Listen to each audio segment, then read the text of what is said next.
Hello everyone, I am your commerce educator Neeraj. Welcome to our online classes. Students, आज हम discuss करने जा रहे हैं पार्टनरशिप डीड के बारे में कि what is partnership deed. Partnership deed को हिंदी में साझेदारी संलेख बोलते हैं। देखो, कोई भी बिजनेस हम करते हैं तो उस बिजनेस में कुछ रूल्स एंड रेगुलेशंस को फॉलो करना पड़ता है। इसी तरीके से पार्टनरशिप में भी कुछ रूल्स और रेगुलेशंस होते हैं, कुछ एग्रीमेंट्स होते हैं। उन एग्रीमेंट्स को अगर अपन रिटर्न में कन्वर्ट कर लेते हैं तो उसको पार्टनरशिप डीड बोलते हैं। मतलब बिजनेस में क्या होगा, पार्टनर्स के नेम क्या होंगे, एड्रेसेस क्या होंगे, उनको किस तरीके से ट्रीट किया जाएगा, क्या प्रॉफिट लॉस का डिस्ट्रीब्यूशन होगा, गुडविल का ट्रीटमेंट क्या होगा, नया पार्टनर एडमिट होगा तो उसका क्या होगा, ये सब डिटेल्स जब स्टार्टिंग में ही क्या की जाती है, रिटर्न में शो की जाती है, उसको बोलते हैं partnership deed. Partnership deed, the written agreement among the partners is known as partnership deed. The partnership deed contains the following items. कहने का मतलब पार्टनरशिप डीड एक रिटन एग्रीमेंट है जो पार्टनर्स के बीच होता है। ठीक है, ये एक लिखित और मौखिक समझौता है, एग्रीमेंट है जो पार्टनर्स के बीच होता है। और इसके अंदर आने वाले कंटेंट्स का मतलब है इसके अंदर आने वाले पॉइंट्स हैं जो मैंने यहाँ पर आपको डिस्कस किए हैं। लगभग 22-23 पॉइंट्स है, लेकिन मैंने उनको शॉर्ट करके 14 पॉइंट्स में कन्वर्ट किया है। इंपॉर्टेंट भी हो सकते हैं ये। देखो, first name and address of the firm. Firm जो होती है, जैसे कि राम एंड सन्स है, श्याम एंड सन्स है, राम एंड ब्रदर्स हैं, तो ये फर्म के नेम है। जैसे राम और श्याम ने स्टार्ट किया तो राम एंड श्याम कंपनी, तो वो फर्म का नेम हो गया। तो नेम होना चाहिए फर्म का और एड्रेस होना चाहिए, उसका नाम पे पता। Name and address of the partners, जो पार्टनर्स है जैसे राम और श्याम, उसका नेम मेंशन होना चाहिए किसमें, पार्टनरशिप डीड में। पार्टनरशिप डीड के कंटेंट का ये पार्ट है कि उसमें नेम होना चाहिए पार्टनर्स का, उनके एड्रेसेस होने चाहिए। नेक्स्ट है नेचर ऑफ बिजनेस। बिजनेस का नेचर होना चाहिए कि बिजनेस किस नेचर का है। इलेक्ट्रिक, आप सोलर में डील कर रहे हो, आप फर्नीचर में डील कर रहे हो, किस बेसिस पर आप डील कर रहे हो, नेचर क्या है बिजनेस का, लॉन्ग टाइम के लिए है या शॉर्ट टाइम के लिए है। Fourth, profit sharing ratio. आपका प्रॉफिट लॉस का जो प्रॉफिट लॉस डिस्ट्रीब्यूशन रेशो है वो क्या है, 3:2 है, 1:1 है, 1:1 है, 1:2 है, 1:3 है, क्या है आपका प्रॉफिट शेयरिंग रेशो, वो उसमें मेंशन होना चाहिए। किसमें, पार्टनरशिप डीड में। Fourth, capital contribution. How many capital R contributed by each partners. Partner कितना पैसा इंट्रोड्यूस कर रहे हैं बिजनेस में, लगा रहे हैं, वो पता होना चाहिए। Interest on capital, salary, commission. Partners जो होते हैं उनको जो पैसा लगाते हैं कैपिटल का, वो बिजनेस के लिए लायबिलिटी बनती है, तो उस बेसिस पर उस पर इंटरेस्ट पे करना पड़ता है बिजनेस को। पार्टनरशिप फर्म को उन पर क्या पे करना पड़ता है, बिजनेस पे करना है, मतलब कैपिटल इंटरेस्ट पे करना पड़ता है बिजनेस को। पार्टनर्स को, पार्टनर ने जो कैपिटल लगाई है बिजनेस में, पार्टनरशिप फर्म में जो कैपिटल लगाई है पार्टनर्स ने, उस कैपिटल पर इंटरेस्ट पे करना पड़ता है। किसको, पार्टनर्स को पे करना पड़ता है। उनको सैलरी देनी पड़ती है पार्टनर्स को, उनको कमीशन देना पड़ता है पार्टनरशिप फर्म को, पार्टनर्स को। तो यहाँ पर उसकी डिटेल होती है कि इंटरेस्ट ऑन कैपिटल क्या होगा, सैलरी क्या दी जाएगी, कमीशन क्या दिया जाएगा पार्टनर्स को। ड्राइंग्स और इंटरेस्ट ऑन ड्राइंग्स। ड्राइंग सब जानते हैं, पर्सनल यूज के लिए पार्टनर जब बिजनेस से पैसा निकाल लेता है उसको ड्राइंग्स बोलते हैं, तो उस पर इंटरेस्ट पे किया जाता है, उसकी क्या रेट होगी ये भी पार्टनरशिप डीड में मेंशन होता है। Method of recording of firms accounting. जो फर्म की अकाउंटिंग है उसकी कौन से मेथड के बेसिस पर आप अपने अकाउंट्स को प्रिपेयर करोगे पार्टनरशिप फर्म में, वो भी मेंशन होता है। Interest on partners loan. जो ऑर्गेनाइजेशन लोन लेगी उस पर कितना इंटरेस्ट पे करेगी, फर्म लोन लेगी तो उस पर कितना इंटरेस्ट पे करेगी, यहाँ भी वो मेंशन होता है, उसकी रेट मेंशन होती है। Method of prepare partners capital account. Partners capital account बनाने का कौन सा मेथड आप यूज करोगे, ये भी पार्टनरशिप डीड का कंटेंट होता है। फिक्स कैपिटल मेथड यूज करोगे या फ्लक्चुएटिंग कैपिटल मेथड यूज करोगे। नेक्स्ट है right, duties and liabilities of partners. Partners के राइट्स क्या हैं, उनकी ड्यूटीज क्या हैं, उनकी लायबिलिटीज क्या हैं। ठीक है, अधिकार क्या है, कर्तव्य क्या है, दायित्व क्या है, ये पार्टनर्स के क्या है, वो पार्टनरशिप डीड के कंटेंट में क्या होगा, यहाँ पर शो होगा। Method of valuation and accounting treatment of goodwill. Goodwill का कौन सा मेथड यूज होगा, उसकी क्या जर्नल एंट्रीज होंगी जब इन केस ऑफ एडमिशन के टाइम, रिटायरमेंट के टाइम, डेथ के टाइम या डिसॉल्वेशन के टाइम। इन सिचुएशंस में कब एडमिशन, रिटायरमेंट एंड डेथ, इन तीन सिचुएशंस में मेथड क्या होगा और अकाउंटिंग ट्रीटमेंट क्या होगा गुडविल का, ये भी हमें ऑलरेडी पार्टनरशिप डीड के कंटेंट में शो करना होता है। Rules to be follow in case of admission and retirement of the new partner. जब भी कोई भी नया पार्टनर आएगा या कोई भी ओल्ड पार्टनर जाएगा, admission of retirement of partners, partners के आने और पार्टनर्स के जाने पर क्या रूल्स फॉलो होंगे, वो भी यहाँ पर पार्टनरशिप डीड के कंटेंट्स का पार्ट है। Use the decision under Garner versus Murray नियम, क्या होता है गार्नर वर्सेस मर्रे नियम और किस तरीके से वो फॉलो होगा या नहीं होगा, ये भी पार्टनरशिप डीड में कंटेंट्स में होता है। इनमें से जरूरी नहीं है ये सारे कंटेंट्स आप डालें, जो कंटेंट्स आप डाल सकते हो वो कंटेंट्स आप डालोगे पार्टनरशिप डीड में, सारे भी डाल सकते हैं। 2-4 कंटेंट्स मैंने लेफ्ट भी किए हैं, इंपॉर्टेंट 14 थे इसलिए मैंने यहाँ पर डिस्कस किए हैं, बट मेनली ये 14 है, ठीक है। इनमें से 10 भी कंटेंट्स पार्टनरशिप डीड में हो सकते हैं, रिटर्न ऑफ एक्नॉलेजमेंट, और फिर आपको उसके अकॉर्डिंग ही क्या करना पड़ेगा, पार्टनरशिप फॉर्म में डील करनी पड़ेगी। ऐसा नहीं है आपने शो कर दिया और फिर आप उस तरीके से बिजनेस को नहीं कर रहे हो। क्लियर है यहाँ तक? जरूरी नहीं है 14 के 14 डालो, 10 डाल सकते हो, 11 डाल सकते हो, 5 डाल सकते हो, 6 डाल सकते हो, 4 डाल सकते हो, 2 डाल सकते हो, 1 डाल सकते हो, पार्टनरशिप डीड को नहीं भी रख सकते हो, ये आपकी मर्जी के ऊपर डिपेंड करता है। बट अगर पार्टनरशिप डीड होती है तो what is the meaning of partnership deed? The written agreement among the partners, among the partners का मतलब यहाँ पर कि एक रिटन एग्रीमेंट है जो पार्टनर्स के बीच होता है, that is known as the partnership deed. Contents जो पार्टनरशिप डीड के हैं वो मैंने यहाँ बताए हैं।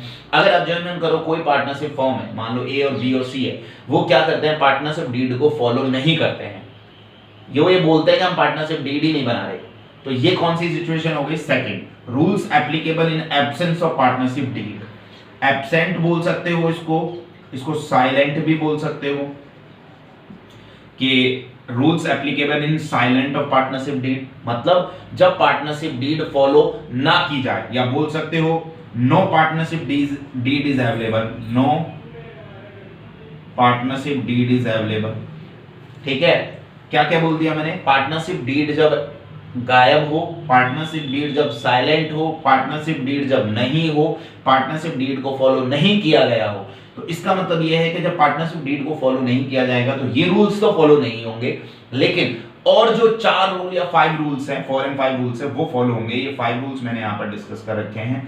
ये वो 5 रूल्स हैं जब पार्टनरशिप डीड फॉलो नहीं होगा। एब्सेंस का मतलब गायब होता है, साइलेंट का मतलब छुपा हुआ होता है, नो पार्टनरशिप डीड का मतलब पार्टनरशिप डीड नहीं है। इन सब का मतलब एक ही है कि यहां पर ऑर्गेनाइजेशन अगर पार्टनरशिप डीड को बनाती ही नहीं है, पार्टनरशिप डीड को फॉलो ही नहीं करती है, तब कौन से रूल्स एप्लीकेबल होंगे? तो ये 5 रूल्स एप्लीकेबल होंगे। स्टूडेंट्स, आपको मैं ये भी बताना चाहूंगा कि ये 5 रूल्स एप्लीकेबल एक ही कंडीशन में होंगे, जब क्वेश्चन में एक लाइन गिवन हो कि partnership deed is silent, partnership deed is absent, no partnership deed is available. तो सबका मतलब एक है कि पार्टनरशिप डीड नहीं है, पार्टनरशिप डीड को फॉलो नहीं कर रहे हो, एब्सेंस है पार्टनरशिप डीड, साइलेंट है पार्टनरशिप डीड, उस कंडीशन में 5 रूल्स क्या होंगे? एप्लीकेबल होंगे। फर्स्ट है profit are to be shared equal. जो प्रॉफिट लॉस होगा, जो यहां पर हम बात कर रहे थे ना प्रॉफिट शेयरिंग रेशियो, वो प्रॉफिट शेयरिंग रेशियो 1:1 होगा। इक्वली का मतलब क्या हो गया? 1:1। अगर मान लो 3 पार्टनर हैं, देयर आर 3 पार्टनर्स, तो 1:1। क्लियर है? मतलब प्रॉफिट लॉस इक्वली डिस्ट्रीब्यूट होगा, बराबर बराबर बांटा जाएगा अगर एब्सेंस ऑफ पार्टनरशिप डीड है। ये रूल नंबर 1 है, ये याद रखना है, इंपॉर्टेंट रूल यही है। जब प्रॉफिट लॉस जो होगा वो डिस्ट्रीब्यूट किया जाएगा इक्वली, ठीक है? कब? जब पार्टनरशिप डीड साइलेंट होती है। यहां पर शो करना पड़ेगा आपको कि क्या रेशियो है, वो आपको खुद डिसाइड करना पड़ेगा, लेकिन यहां हम डिसाइड नहीं कर सकते, वो हमेशा इक्वली डिस्ट्रीब्यूट होगा। When partnership deed is silent, when partnership deed is absence, in that condition profit loss will be distributed equally, लाभ हानि अनुपात बराबर बराबर बांटा जाएगा। नियम 1 रूल्स 1।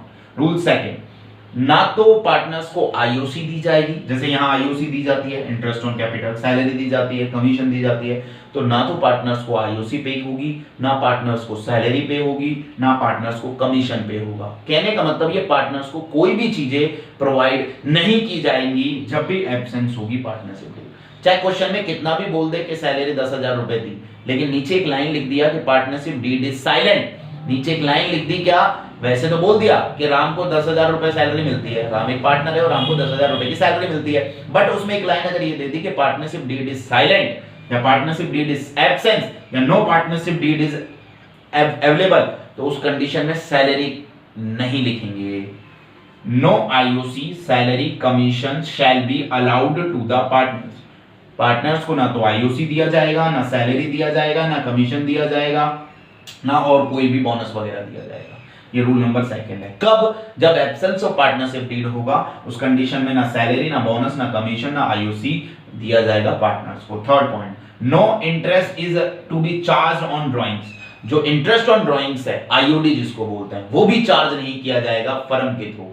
एक्चुअली में जो ड्राइंग्स होती है वो पार्टनर क्या करता है, पर्सनल यूज के लिए पैसा निकाल लेता है, तो उस पर इंटरेस्ट पे करना पड़ता है पार्टनर को, ऑर्गेनाइजेशन को, फर्म को। तो फर्म के लिए तो ये क्या है, एक तरीके से इनकम है, लेकिन फर्म वो इनकम भी नहीं ले सकती अगर एब्सेंस ऑफ पार्टनरशिप डीड है। ये रूल नंबर थर्ड है। No interest is to be charge on drawings. No मतलब नहीं, नो इंटरेस्ट, आहरण पर ब्याज हिंदी में बोलते हैं, इंटरेस्ट ऑन ड्राइंग्स इंग्लिश में बोलते हैं। इंटरेस्ट ऑन ड्राइंग्स नहीं लिखा जाएगा।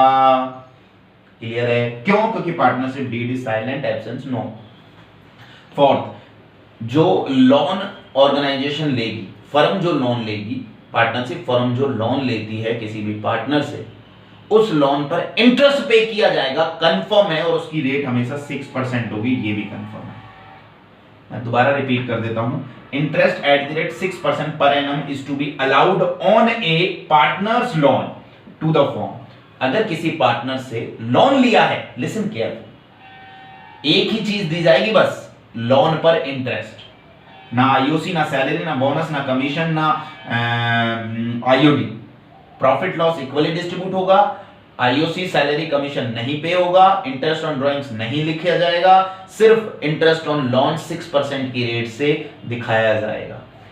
Interest at the rate 6% per annum is to be allowed on partners loan. Partner से अगर ऑर्गेनाइजेशन ने, फर्म ने लोन लिया है तो उस पर 6% की रेट से उस पर क्या पे करना पड़ेगा, उनको इंटरेस्ट पे करना पड़ेगा फर्म को, और वो शो होगा, वही दिखाया जाएगा। 5, each partners can participate in the case of conduct of business. कहने का मतलब सभी पार्टनर्स को बिजनेस में पार्ट लेने के राइट्स हैं। और छठा पॉइंट मैंने यहाँ डिस्कस नहीं किया है क्योंकि प्रैक्टिकल से उसका लेना देना नहीं है, फिर भी मैं बता देता हूँ 6 पॉइंट का मतलब क्या है। 6 पॉइंट ये है कि जो भी आपके पार्टनर्स होंगे उनको अपनी बुक्स जो होती है, बुक्स क्या होती हैं, ट्रेडिंग P&L बैलेंस शीट वाले जो बुक्स होते हैं जिनमें ये शो होता है कि हमारे बिजनेस के प्रॉफिट क्या चल रहे हैं, लॉसेस क्या चल रहे हैं, वो बुक्स को देखने के राइट्स होते हैं ईच पार्टनर्स को। ये 6 पॉइंट था। और 5th पॉइंट में कि each partners can participate in the case of code of business. Code of business कहने का मतलब वो बिजनेस में उनको राइट्स हैं किसी भी तरह के पार्टिसिपेट करने का, मैनेजमेंट के डिसीजन लेने का और बुक्स देखने का। I hope student, main important जो यहाँ पर है वो 4 चीज़ें हैं। पहली, प्रॉफिट लॉस इक्वली डिस्ट्रीब्यूट होगा एब्सेंस ऑफ पार्टनरशिप डीड में। Second, IOC salary bonus commission partners को नहीं दिया जाएगा। Third, interest on drawings charge नहीं किया जाएगा फर्म के through. Number 4, interest on loan, interest on partners loan 6% की रेट से शो किया जाएगा, दिखाया जाएगा। ये एब्सेंस ऑफ पार्टनरशिप डीड के मैंने आपको रूल्स बता दिए हैं। Thank you so much students.